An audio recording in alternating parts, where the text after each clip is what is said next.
Talking about some of the questions that you should be asking your financial advisor. These are some crucial questions to be asking them in order to make sure that you have a good partnership and you have a good understanding of what it is that they do and how it ultimately impacts you. Because after all, when we think about the relationship that an individual should have with someone that is advising them about their finances, it really does need to be a partnership. And in order to have a partnership, you need to understand what the other party is doing, and ultimately at the end of the day, to make sure that you have a good understanding of, at the end of the day, after all, it is your money, and to make sure that their role is to not just be a partner, but also to be a guide through all of that. And unless you're asking the right questions and understanding the answers, as with anything in life, you may not be getting the full benefit of their expertise. So we've got some questions that we're kind of going through here on the program in order to help assist you with that conversation. The first, which is always the most important question, is how much is all of this going to cost me? What's the fee? What's the expense? There's so many different terms in the industry these days that it's an alphabet soup. It's a management fee. It's an expense. It's an expense ratio. It's a flat planning fee. It's a fee for service. You name it, okay? But the answer is separate through all of those different terms, and ultimately it boils down to an expense. And you have to make sure that you're considering all expenses, whether it's be the fee that you pay the individual or the underlying expenses in the products themselves.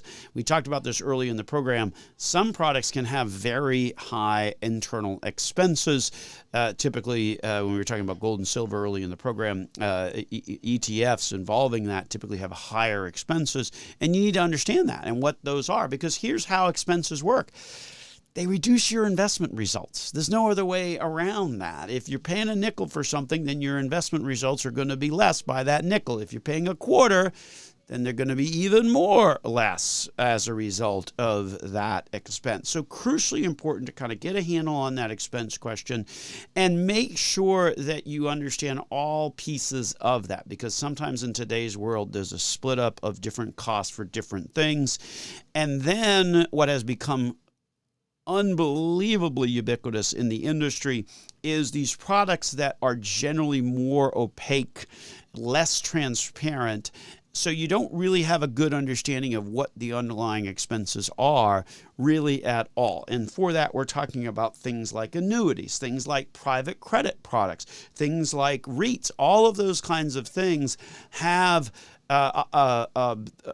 sort of features that compensate the investment provider a higher level based on what's happening inside the fund. So it's crucially important that you have an understanding of the cost. So that's number one. Number two, are they a fiduciary? And this is the one we were talking about just prior to the break. And that means that as a fiduciary, they are giving advice that is solely and exclusively in your best interest. There's not conflicts. There's not a product that some mothership that's over them is offering through a subsidiary over here on the side. That ultimately becomes crucially important in making sure that they are a fiduciary. The easiest way to determine that is just ask for the credentials that the individual has, because if they are a certified financial planner, if they are a certified financial fiduciary, then they absolutely have that obligation to do and act exclusively in your best interest. That, after all, is what being a fiduciary is all about. So those are certainly the top two questions to be asking. The next one is kind of deals with investment philosophy and track record, right? Like, what's your investment philosophy and what's been your track record with managing actual client money over time? Obviously, those are kind of important questions, and there's different philosophies out there. Ours is not the only one that is available out there. Although we think it's the best one, but hey, that's very self-serving. But ours, for example, we talk about focusing on large companies that make the products and the goods and the services that the world uses every day. That's always been the core of our investment philosophy going back now 40 years. Sprinkle in some other key concepts such as diversification and being consistent, and you get to see a lot of in terms of what the investment philosophy is at Nelson Financial Planning, but others have different philosophies. Some would say, it needs to be more passive. There needs to be a broader mix than just larger companies. All kinds of different philosophies out there. Bottom line on this one is make sure you understand it, right? And make sure that you are comfortable with it in terms of what all of that looks like. Another good question to ask, which we hear a lot, so we always know when someone's sort of done their homework, is when we get asked this question, and that is this notion of, okay, well, what clients do you typically work with? A lot of firms these days are sort of specialized, like maybe they'll only look for professionals, or they'll only look for retirees or things like that.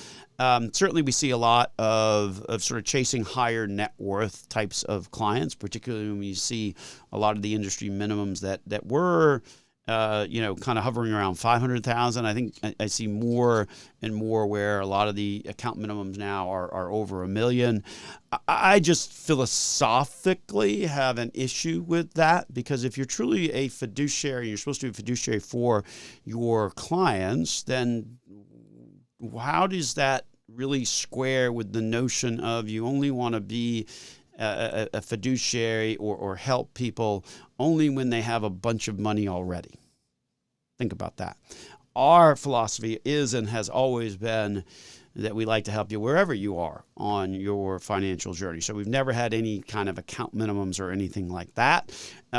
Certainly that is the trend, is to have that, and that becomes pretty self-apparent. But I think that's the good question to ask in terms of what kind of clients do you typically work with, because it does tell a lot about how that operation might be working. And then, what's the form of communication? Like, how often do you communicate with your clients? How often will I get to meet with you face to face? Who will be my primary contact? All of those kinds of things are very important, because again, when you're using a financial advisor, it's about a partnership. And the reality is that you want to make sure that your partner is there when you need them, and not ignoring you when you ultimately need them. So one of those things that I think it's important to ask is, kind of what's the level of correspondence look like? What's the educational opportunities look like? What's the regular schedule of what I should expect during the course of a year from that particular firm? We at Nelson Financial Planning have all of that in writing. We actually refer to that as our 5, 4, 3, 2, 1 service guarantee. Each one of those numbers means something in terms of the amount of communications, the amount of face-to-face visits, the amount of educational events. And so we go through that with every client to understand what those expectations are that they can expect from us in terms of the communication over time. And then, in terms of sort of other things, obviously you want to have the conversation about risk, right? You want to make sure that your portfolio is designed and your financial plan is designed with a level of risk that you are comfortable with, and that the game plan ultimately matches what your specific financial goals are all about. This is where we believe very strongly that you need to have a tax overlay on that, particularly in today's world, to really make that have some sense. So certainly some questions I think that you want to be asking your financial advisor on a universal basis. So jot those down and make note of them. If you missed any part of them, well, know that you can always go over to our YouTube channel or any of our podcast channels and hear this part of the episode again to make sure that you have a good understanding of those questions to be asking your financial advisor. With that, we're going to wrap it on up and get on out of here. My name is Joel Garris, certified financial planner, certified financial fiduciary at Nelson Financial Planning. If you're interested in learning how we might be able to help you personally, visit our website at nelsonfinancialplanning.com. There you can check out the Contact Us form and reach out to us to schedule an absolutely free conversation at your earliest convenience. Have a great day.